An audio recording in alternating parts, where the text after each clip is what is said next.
Men. Richard Socarides writes for The New Yorker and was a former senior advisor to President Bill Clinton.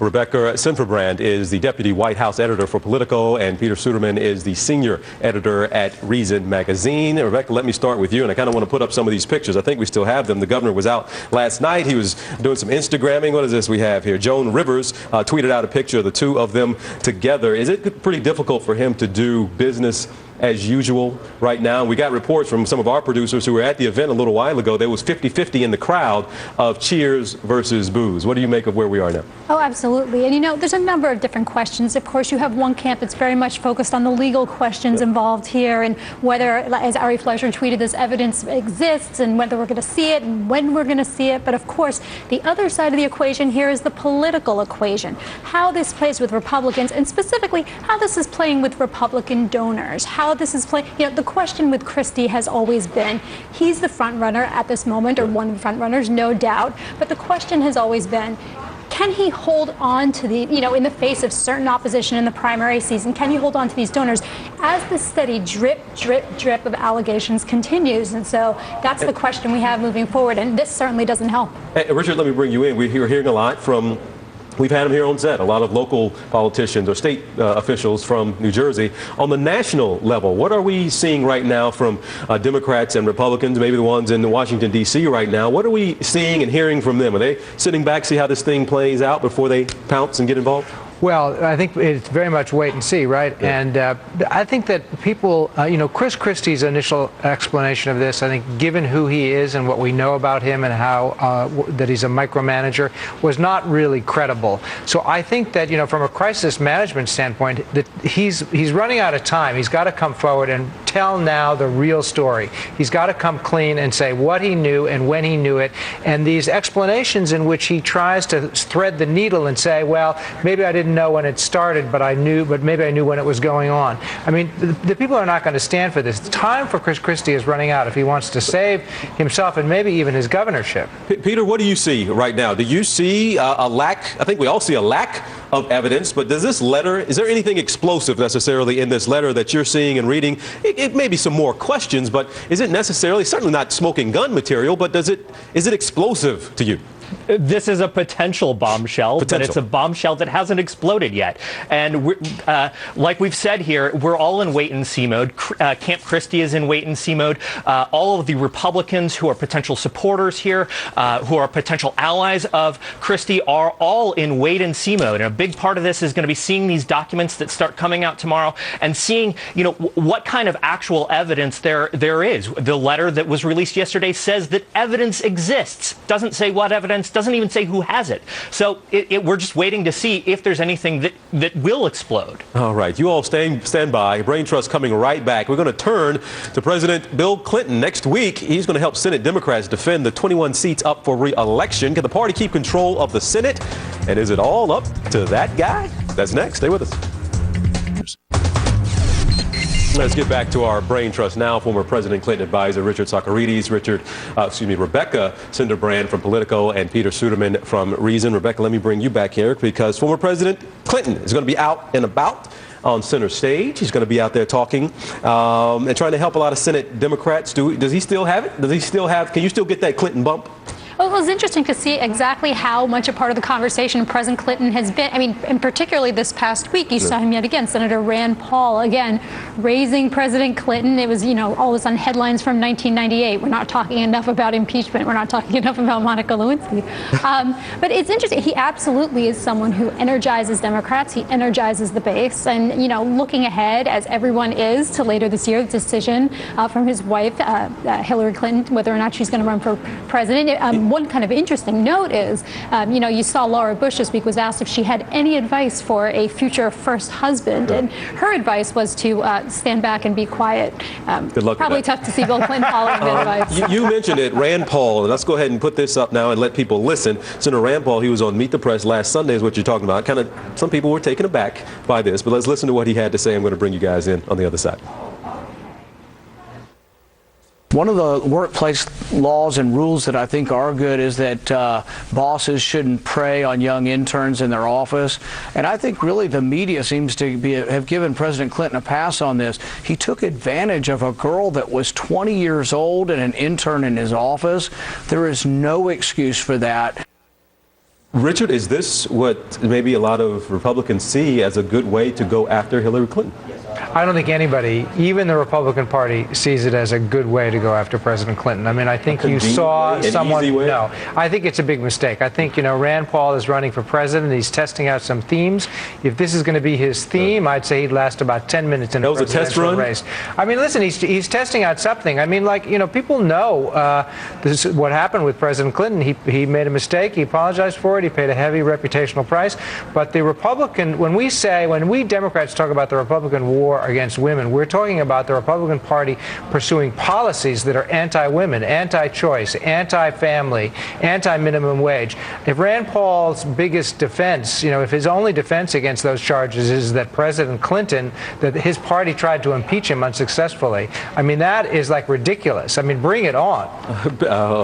With that phrase, let me bring you in here, Peter, in Politico reporting that the former president, appeared in a couple of videos for the woman who is challenging Senate Minority Leader in Kentucky, Mitch McConnell. He's also going to be doing fundraiser for Democratic Senator out of Arkansas, Mark Pryor, and both he and Hillary Clinton are likely to become far more involved in that race in Arkansas. Do Republicans, are they concerned? I guess I don't even know if it should be concerned, but are they actually concerned that Clinton's going to come out?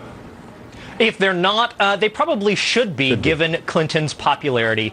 Rand Paul, I think, made a mistake trying to remind people of Clinton's, bad private behavior. But what people remember about Clinton was that he was incredibly successful as a president economically. And even Republicans have had a kind of, nostalgic, revisionist look at him recently, where they've looked at the fact that he brought deficits down, he did welfare reform, the economy was in a huge boom. And so he's not just someone who energizes the Democratic base, he's someone who energizes independent and moderate voters as well. And Rebecca, we heard from the Washington Post that, yes, Hillary Clinton may be the one that everybody's looking at as the real possibility. Maybe some Democrats waiting to see what she does before they decide. But the Washington Post points out that her favorability ranking, it went off a little bit since she stepped down as Secretary of State. But she has broad Democratic support across ideological, gender, ethnic, and class lines. Who is she not? At least getting to the Democratic nomination.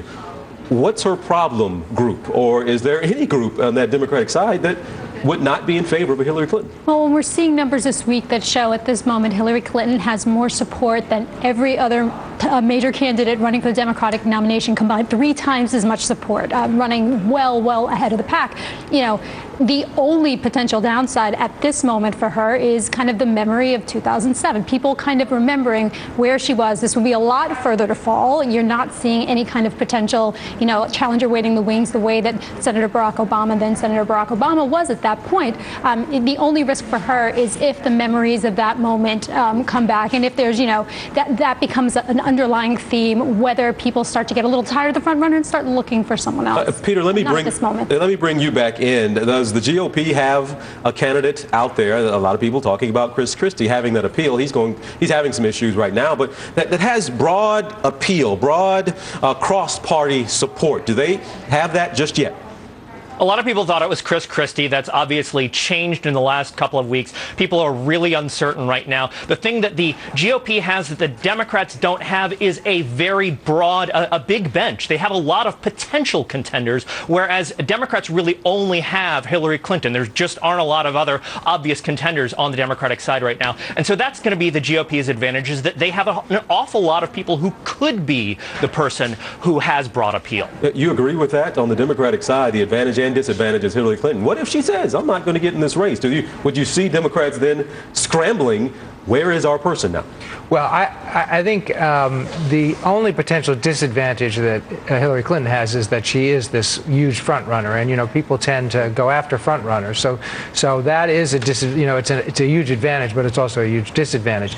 I mean, and I think that should she decide not to run, there are plenty of other Democrats who could step in. I think we have we believe we have a much deeper bench than the Republicans. How much deeper bench? Who else you got? Well, we've got, right here in New York, we've got Andrew Cuomo, okay, who'd be an excellent candidate. Joe Biden, certainly the vice president, would be an excellent candidate. There's a bunch of younger people. Some people think Kirsten Gillibrand, if not this time around, next time around, the senator from New York would be an excellent candidate, might be a good VP choice. If the top of the ticket is not someone from New York, I'll predict right here that I think the top of the Democratic ticket will be someone from New York. Well, at the top of the ticket. Yep. You got to acknowledge the reality, though, that at this moment, Hillary Clinton is sucking a lot of the oxygen out of the room when it comes to potential support. And so, the clock is ticking. And so every moment that she waits, every moment that she's weighing a potential run but doesn't rule it out is another moment that a potential challenger, a contender waiting in the wings is not building up their organization. Guys, stay with me because my clock is ticking too. I got to get to a break here. But up next from the Brain Trust, overshadowed in Sochi, could gay protesters divert the spotlight from the Winter Games? We'll get to our overlooked and underplayed. That's next. Let's bring back our Brain Trust, Richard, Rebecca, and Peter. A lot of people focused, of course, on Governor Christie, what's happening there, focused on the Olympics. What's your overlooked and underplayed story? What's your headline? Well, I think that the Olympics, which are coming up, open next weekend, we're supposed to be Putin's introduction to the world of how modern Russia has become, but in fact, I think they will be overshadowed by news of this horrific anti-gay law that he has instituted. I think there'll be a lot of protests. I think that a lot of the news is going to get sucked up by protests against this law. Of course, we will cheer on our athletes and be very excited about their success, but this will not be a honeymoon for Putin. All right, Rebecca, what's yours? Well, I'm going to resurrect one from the last late Friday news dump of the White House reopening its political office. Looking ahead to 2014, a leaner, meaner political office reopening. Of course, closed 2 years ago, actually 3 years ago now, back in 2011, ahead of a report looking at abuses under the Bush era. But now, looking at the 2014, coordinating messaging with Democrats on the ground in the campaign. It'll be interesting to see what happens and how it plays out, whether it addresses some of the concerns Democrats have had about coordination with the White House. All right, Peter, what do you have for us? Health insurers are saying that roughly 1 in 5 people who've signed up for insurance in Obamacare haven't paid their first month's premium. And what that means is that of the couple million, 2 to 3 million people that the White House has said have signed up for private insurance so far, perhaps as many as 20% of them won't actually end up covered, given that the law has already had a shaky rollout and looks like it might not make its original sign-up targets. This could end up being yet another headache for the White House and for the health law. All right, I'll throw in an overlooked and underplayed story this week. Super Bowl. That sounds nuts, but what's been overlooked and underplayed? The fact that it's in New Jersey. I mean, this is a big deal for anyone to have a city, to have a Super Bowl in your city. And every live shot I've seen, every report I've seen, people are live in New York City. The poor folks, and they've complained about it a little bit, and maybe understandably so. But a lot of people around the country may not actually realize that if you don't live here, the Super Bowl is not in New York. It's across the way in New Jersey. And they're getting no love at this point.